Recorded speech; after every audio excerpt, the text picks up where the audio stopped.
Hello, welcome to all.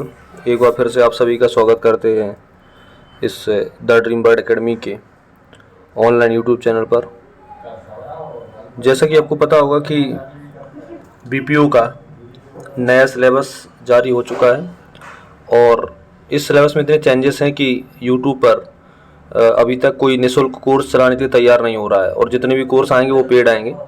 तो dream bird academy का एक छोटा सा प्रयास ये है कि जो बीपीओ मुख्य परीक्षा का जितना भी सिलेबस है, जो कि बहुत जटिल है, मार्केट में अभी इसकी कोई किताब भी नहीं है, तो मैं जो कोशिश कर रहा हूँ कि जितने भी रिसोर्स हैं उन सब का यूटिलाइजेशन करके एक अच्छा सा कोर्स निःशुल्क चलाया जाए।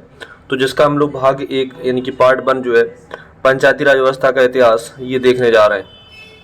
तो आप लोगों को ये ज़्यादा से ज़्यादा शेयर कर देना है। और अगर आपको लग रहा है कि कोई भी एग्ज़ाम में आपको अच्छा कंटेंट नहीं मिल पा रहा है या फिर आपको लग रहा है कि सही किताबें आपको नहीं मिल रही हैं, तो आप कमेंट करिएगा, आपको सही गाइडेंस किया जाएगा।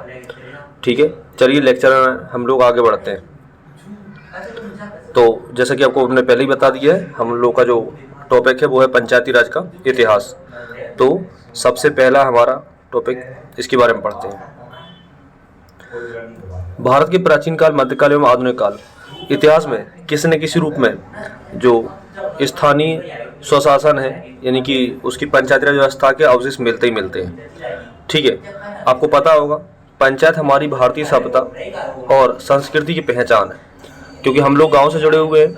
भारत को जो है गांव का देश कहा जाता है, तो इसलिए यहाँ पर जो है पंचायत के बारे में हर जगह मिलता ही मिलता है, चाहे जहाँ पर आप जो है देखते हैं। तो अब ये आपको पता चल गया कि जो पंचायत है वो कहाँ से देखने को मिलता है, उसका उल्लेख कहाँ पर है। सबसे पहला आपका है वैदिक काल में पंचायती राज।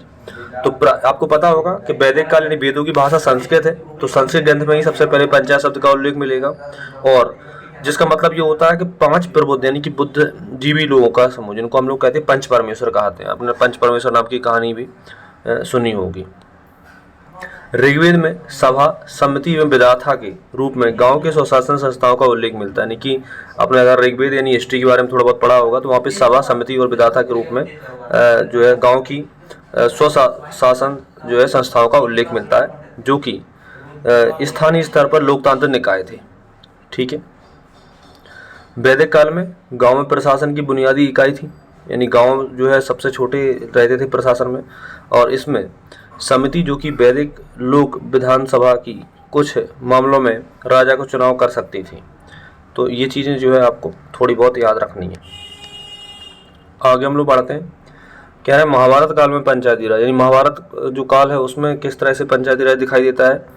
तो इसमें स्वनीय प्रशासन की 2 चीज़ें दिखाई देती हैं। पहला आपका है पुर और दूसरा आपका है जनपद, है ना। जो कि ये पुर है जो छोटे होते थे, जनपद जो है बड़े स्तर पर होते थे। ठीक है, महाजनपद काल वगैरह में आपने ये सबका उल्लेख जो है जरूर सुना होगा। चलिए आगे बढ़ते हैं। तो एक और यहाँ पर इम्पोर्टेंट क्वेश्चन बनता है कि इस समय पंचायत अधिकारियों में पुरोहित, सभापति और ग्रामीणी और ग्राम योजक ये प्रमुख हुआ करते थे, और ग्रामीणी ही पंचायत का मुखिया होता था, है ना। ये भी हमारे लिए इम्पोर्टेंट है, इसलिए मैंने इसको हाईलाइट कर दिया है।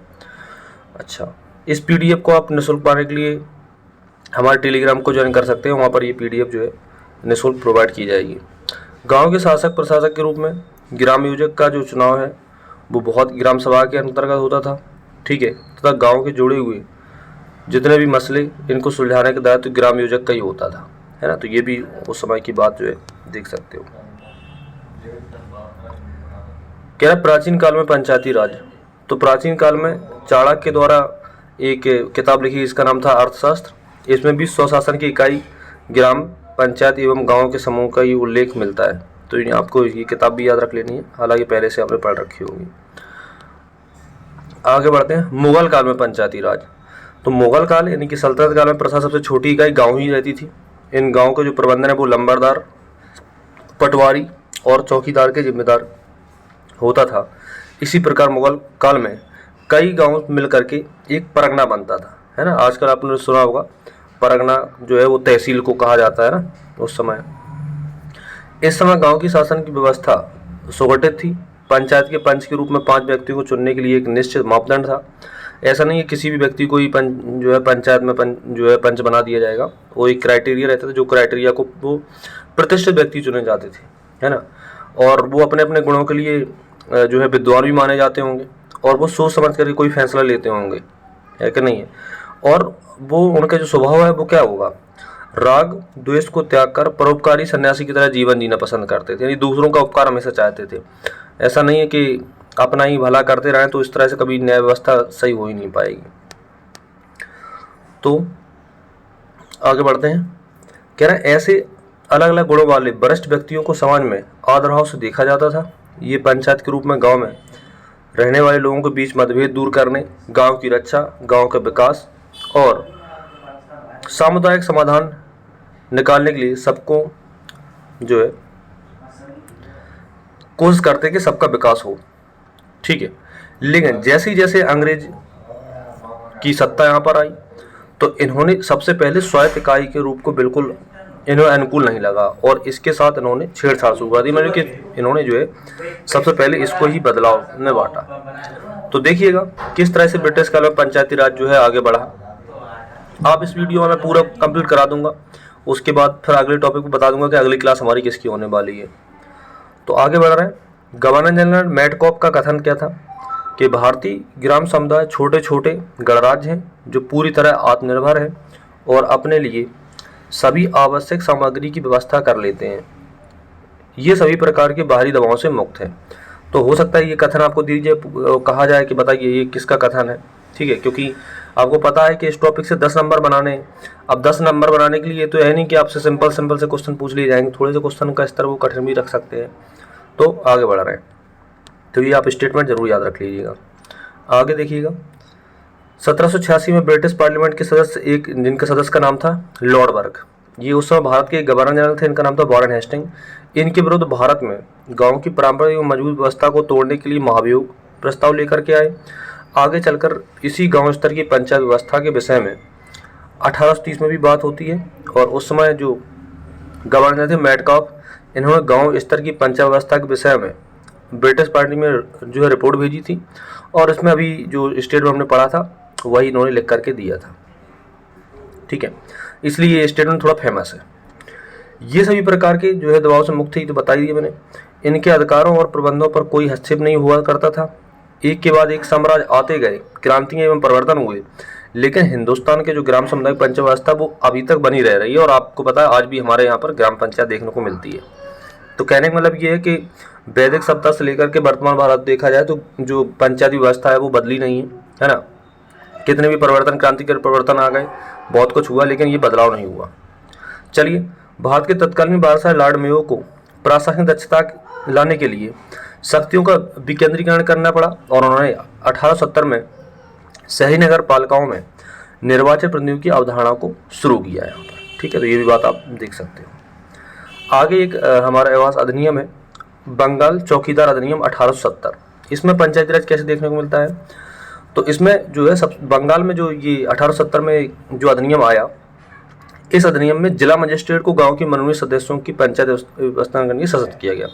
ज़्यादा कुछ नहीं, सिर्फ एक जो है पद दिया गया जिला मजिस्ट्रेट, और यही जो है गांव में मनोनीत सदस्यों की पंचायत स्थापित करेगा बस। और ये चीज़ यहाँ पर जो आपको याद रख लेना है। आगे है रिपन रेजोल्यूशन 1882 में पंचायती राज। तो 1882 का मतलब ये है कि जो उस समय ब्रिटिश काल चल ही रहा होगा, है ना। 1880 और 84 के बाद जो व्यक्ति थे उनका नाम था लॉर्ड रिपन। इनको जो है पंचायती राज का स्वर्णकाल माना जाता है। तो आपको ये भी याद रख लेना है कि किसको जो है किस काल को पंचायती राज का स्वर्णकाल माना जाता है। तो ये भी आप देख सकते हो, ठीक है।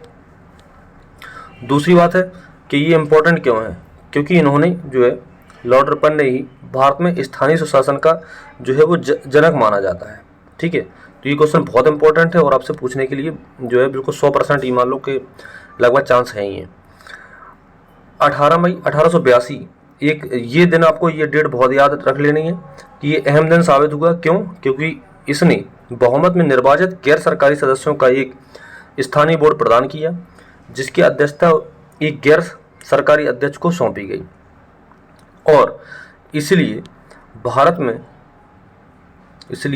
भारत में स्थानीय लोकतंत्र का मैग्ना कार्टा भी कहा जाता है, तो आपको ये 18 मई 1882 याद रख लेना है, और ये लॉर्ड रिपन 1880 से 1884 का ये पंचायती राज व्यवस्था का स्वर्णकाल कहा जाता है, ये भी आपको याद रखना है। आगे बढ़ते हैं। 1919 में मॉन्टेग्यू चेम्सफोर्ड सुधार आया, और इसने भी एक बहुत बड़ी बात की। इन्होंने ये कहा कि स्थानीय निकायों को ज़्यादा से ज़्यादा स्वतंत्रता मिलनी चाहिए, ठीक है। इसके बाद 1925 में भी 8 प्रांतों ने ग्राम पंचायत एक्ट अधिनियम जो है वो पास कर दिया था, है ना। तो 1925 में आपको याद रखना है। उसके भारत सरकार अधिनियम 1935 आया, है ना। तो इसमें जो है पंचायत विकास के एक और जो है महत्वपूर्ण मंच के रूप में माना जाता है। लेकिन ब्रिटिश सरकार गांव की स्वायत्तता के हित में नहीं थी, लेकिन वो भारत में अपने शासन जारी रखने के लिए ऐसा करने के लिए मजबूर थी, क्योंकि इसके लिए लोग बहुत ज़्यादा जो है आवाज़ उठा रहे थे। आगे बढ़ते हैं हम लोग। अब स्वतंत्र भारत में पंचायती राज, नोट्स बनाते चलना है आपको, है ना, और कोशिश करना है वीडियो 1-2 बार देखोगे तो आपको याद हो जाएगा, और नोट्स बना करके रिवीजन लगातार करना ही करना है।